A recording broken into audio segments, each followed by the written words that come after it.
मुझे लगता है कि हिमाचल के इतिहास में ये पहला ऐसा अवसर आया कि जो बहुत महत्वपूर्ण और प्रेस्टिजियस हमारी प्रॉपर्टीज़ हैं, उनको नीलाम होने की नौबत आई है। ये सरकार की नाकामयाबी है, सरकार की नालायकी है।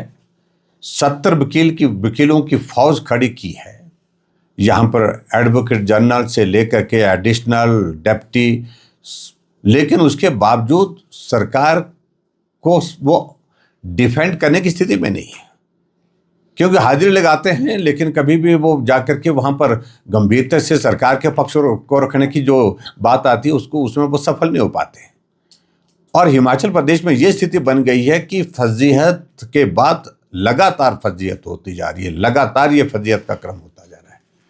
कुछ फैसले ऐसे लिए जिसके कारण जगनसाई पूरे देश भर में हुई, और उसके अलावा जब ये कोर्ट का फैसला आया 13 जनवरी 2023 का फैसला 64 करोड़ रुपए जो अपफ्रंट प्रीमियम को देने की बात उस कंपनी के लिए कही गई थी, जहां सरकार को आज वो पैसा लगभग 150 करोड़ के करीब पहुंचने वाला है।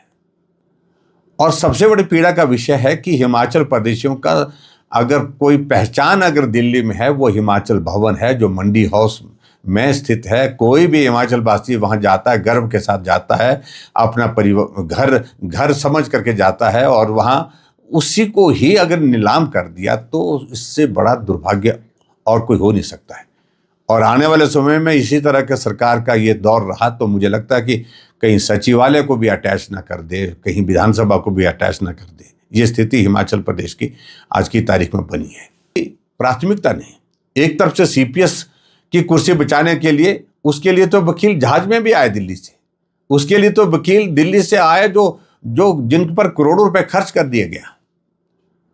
और जब उसके बावजूद भी वो हाई कोर्ट में हार गए सीपीएस वाले मामले में, अब एसएलपी सुप्रीम कोर्ट में की है, जहां कांग्रेस की ओर से वकील खड़ा किया जाएगा, जो वकील 1-1 करोड़ रुपए एक बार खड़े होने की पेशी का पैसा लेता है, उसके लिए पैसे हैं।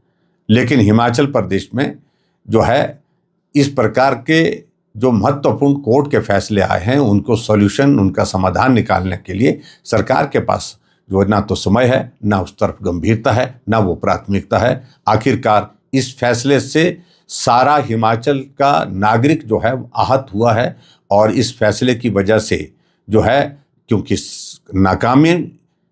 नाकामयाबी अगर है तो सरकार की है। हिमाचल प्रदेश में विगत 22-23 महीनों से कांग्रेस पार्टी की सरकार काबिज है, और आए दिन नए नए कीर्तिमान ये सरकार कर रही है।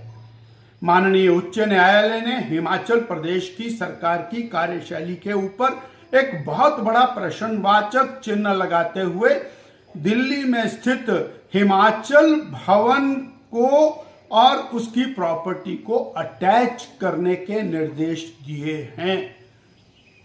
हिमाचल के इतिहास में कभी ऐसा सोचा भी नहीं जा सकता कि किसी पेमेंट को करने के लिए माननीय उच्च न्यायालय ने आदेश किए और सरकार ने वो पेमेंट ना की हो, जिसके कारण एक बहुत बड़ा ब्लॉट हिमाचल प्रदेश की सरकार और हिमाचल प्रदेश की जनता के ऊपर ये ब्लॉट लगाने का काम हिमाचल प्रदेश की वर्तमान कांग्रेस की श्री सुखविंदर सिंह सुक्खू सरकार ने किया है।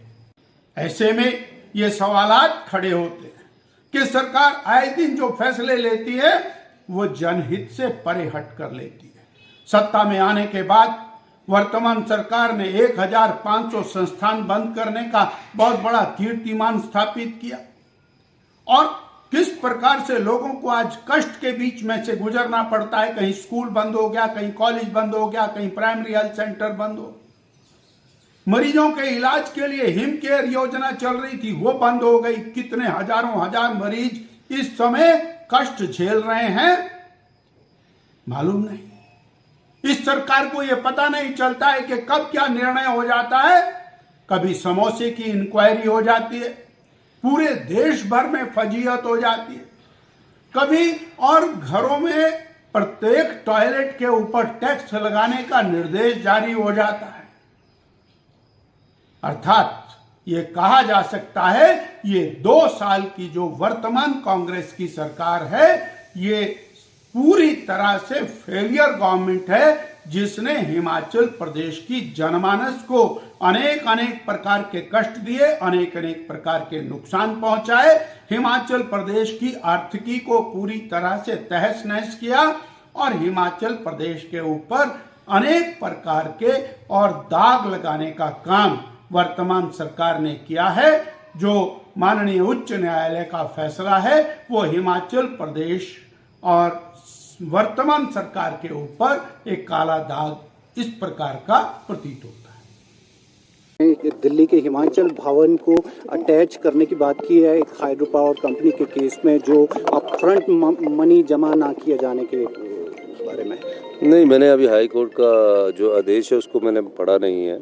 इट्स ओपन सर, लेकिन नहीं, कोई पढ़ा नहीं है। लेकिन अपफ्रंट प्रीमियम जो है वो एक पॉलिसी के तहत है, और एक पॉलिसी के तहत 2006 में जब ऊर्जा नीति बनी थी तो उसमें उस ऊर्जा नीति में मैं भी मेन आर्किटेक्ट था, मैडम स्टोक्स उस समय ऊर्जा मिनिस्टर थे। तो अपफ्रंट प्रीमियम ये था कि कोई भी पावर प्रोजेक्ट लग जाए, लगे या ना लगे, उस पॉलिसी में क्लियर है।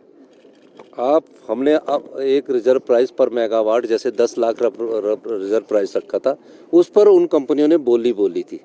उस अपफ्रंट के मामले में आर्बिट्रेशन से कोई फैसला आया। अब आर्बिट्रेशन के भी कई ऐसे फैसले आ रहे हैं जो बड़े चिंताजनक है, कानून की अनदेखी हो रही है। उसके खिलाफ हाई कोर्ट हमारी सरकार गई और सरकार ने उसमें जो 64 करोड़ रुपये आर्बिट्रेशन का था वो जमा कराना था। उसके बारे में मैंने अभी जानकारी प्राप्त की है। मैंने कहा है कि आप मुझे बताइए क्योंकि, और इस प्रकार के आदेश अगर आए तो उसके बारे में हम अध्ययन करेंगे।